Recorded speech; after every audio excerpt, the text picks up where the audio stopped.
My name is Doreen Kalya and I'm a psychology major.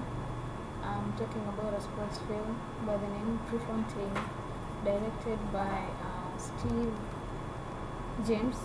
It runs for 106 minutes and it's basically a sports movie because it has some sports psychology themes like acceptance, achievement, motivation, competition, concentration,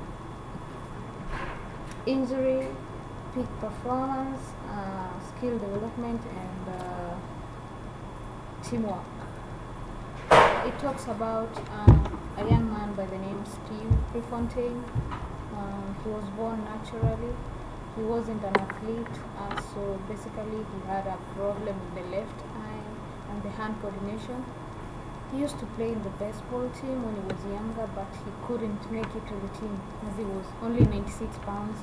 He was short, he was tiny, and everybody made fun of him. So he sought solace in running, and he started running at a very early age. The grandma was afraid that if he keeps on moving from one sport to another, it would be hard for him to concentrate in school, but he was doing great. So he started running in the morning and going to school. He used to go for long distances. Many people used to laugh at him, but he was determined to win, and he always dreamed of going to Munich Olympics in 1972. He continued running for a while until he was noticed by a coach in University of Oregon, Mr. Bowman, who sent his junior coach to go recruit him, and that was when his journey of running started in the University of Oregon, whereby he joined the Ducks team, and with one of the teammates called Pat Tyson and Mark Willings. Together they made the team. It was all about running in his life, and he used to wonder where he got his athletic abilities from, and he used to ask the girlfriend if he looked like a runner, because he said that the girlfriend looked athletic. He had long legs, but he believed that he had nothing going for him. He told the girlfriend, "All my life I've been told, you're small, you're not fast enough. Please give up. Give up your foolish dreams. They forgot something, that I have to win." It's basically his determination that made him liked a lot in the field, because the first day he got to school, he challenged a fellow athlete that he would beat his time, and he said he would beat the world record too. So everybody was wondering who was this guy. So the first time they went for practice, he really worked hard and ran ahead of the first miler. The coach Bowman, had other ideas for him, because he was good in long distance compared to short distance. So basically he was placed at the 3-mile race, and he became really good. He told the coach that he didn't want to run the 3-mile because nobody was interested in it. So the coach told him to make it a fun event so that all the other people would see and they would love the event too. So he won the 3-mile, carrying and winning the NCAA championship. He continued with everything, the coach helping him, injury time, like he beat everybody. And then he qualified for the 1972 Olympic Games in Germany, Munich, and that was when they left together. He went there competing against the best in the country.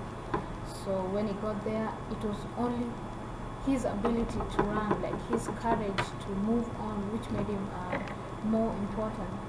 But during the Munich massacre is when some athletes were killed, and he felt that it was not a good idea for him to run anymore because he didn't have no competition.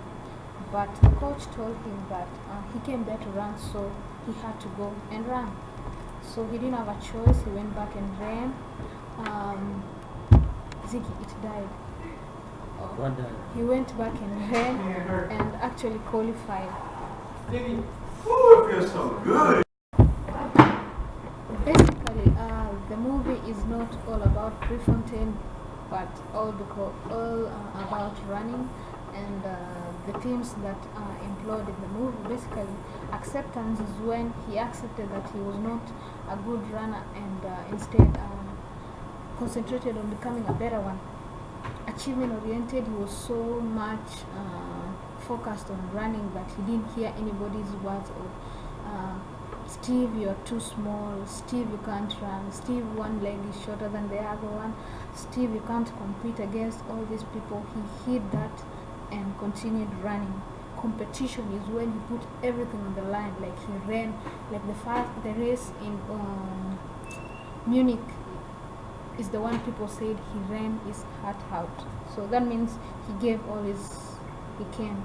Concentration is whereby he wouldn't let anything deter him from running. Even when they had gone out partying the previous night, he goes back to he wakes up in the morning and goes running, still hungover, throwing up on the road, but going with it. Peak performance is when he came back and decided that he wanted to achieve more, that is by running more than he did previously, so that he can beat the best runners out there, especially the Finnish team. Skill development is when he used to like ask the coach of what he could do to get better at everything. And running is all about practice, and finally it gets perfect. That's the end of my presentation. Thank you.